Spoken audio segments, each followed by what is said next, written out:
Uncle Razor here with another, though long delayed, episode of groovy graveside recitals. I even had to think about what I used to call it. I haven't wrote one of these in a while because I never took off, just like anything else I record.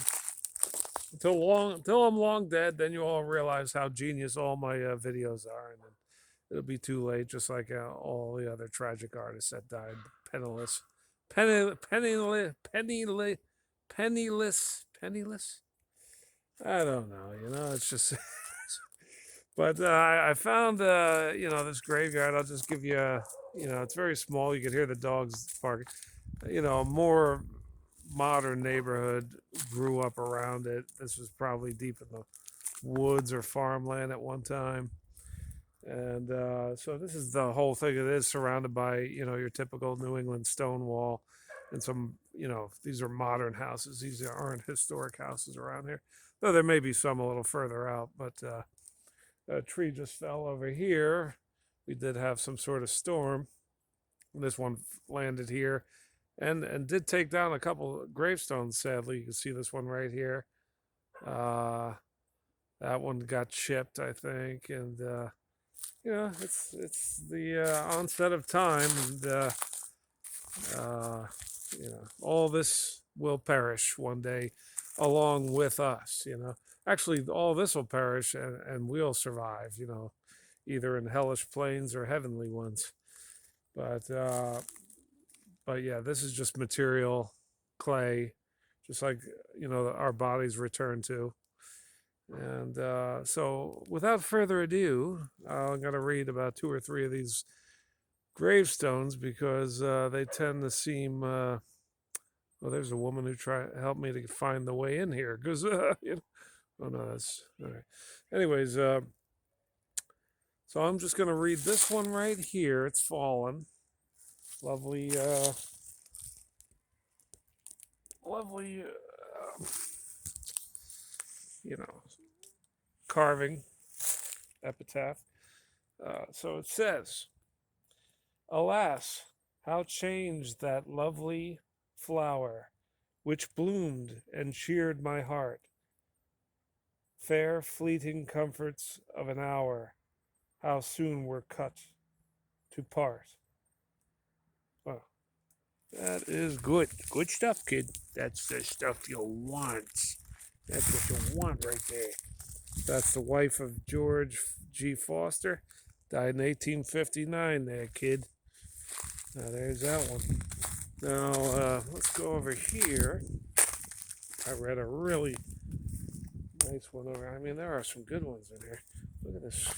They really did a number on this place with this tree that's, but they pieced it together. I mean, they broke it apart, so maybe they use it for firewood. I don't know. But first, I have a custom of, what is the first stone I'm going to touch, when I enter a graveyard for the first time, because I've been to hundreds of them worldwide. And that was the first one I touched because I thought I like the cut around it, very Victorian.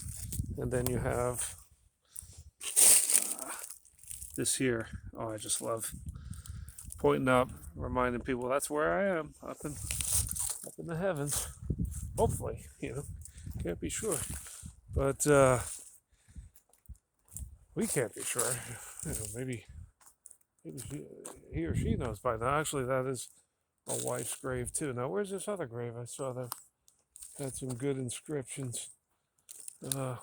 Follow me over here. Why don't you? Since you don't have any choice, you might as well.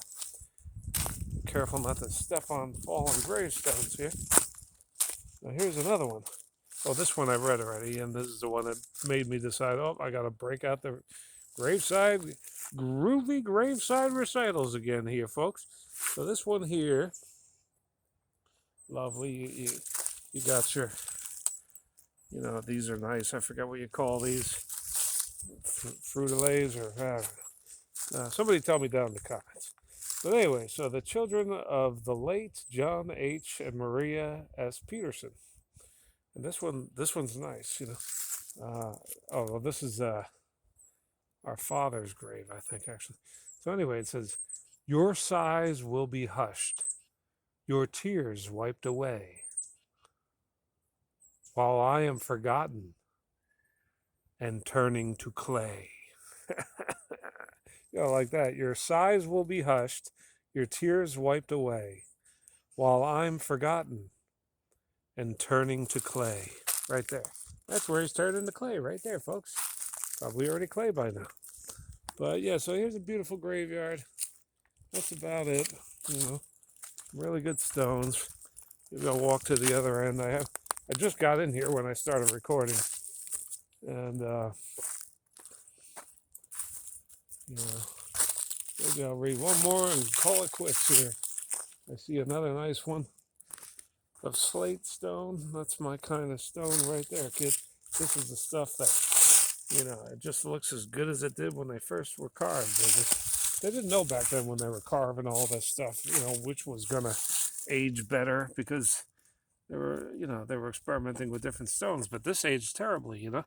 Another 50, 100 years, you ain't gonna even be able to tell what that says, Mary. You know, but these will last, you know, even longer than time immemorial. Time longer than the time we have on this earth. All right, Jacob Knight Jr. We got the weeping willow in the vase, and it says, reading it for the first time here, kids, right there. So it says, maybe. Oh no, here we go. May the examples of his amiable disposition and virtues be the inheritance of his lamenting relatives.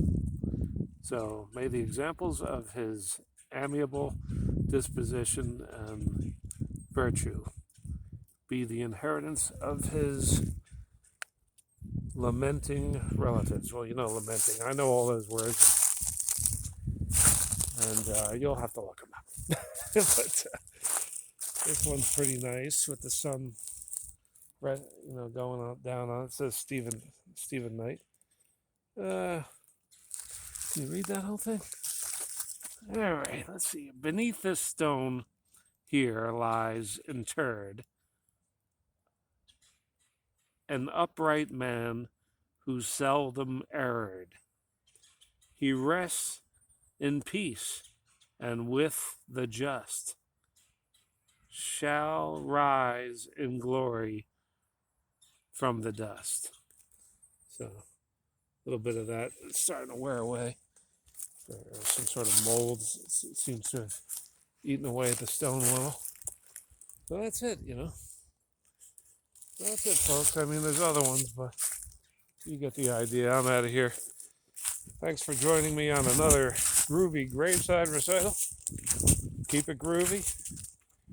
You know, keep it grave. Not too grave. You don't want it too grave. You want it groovier than grave. You know what I mean? There's stuff. Look at that, kid. That's what you want.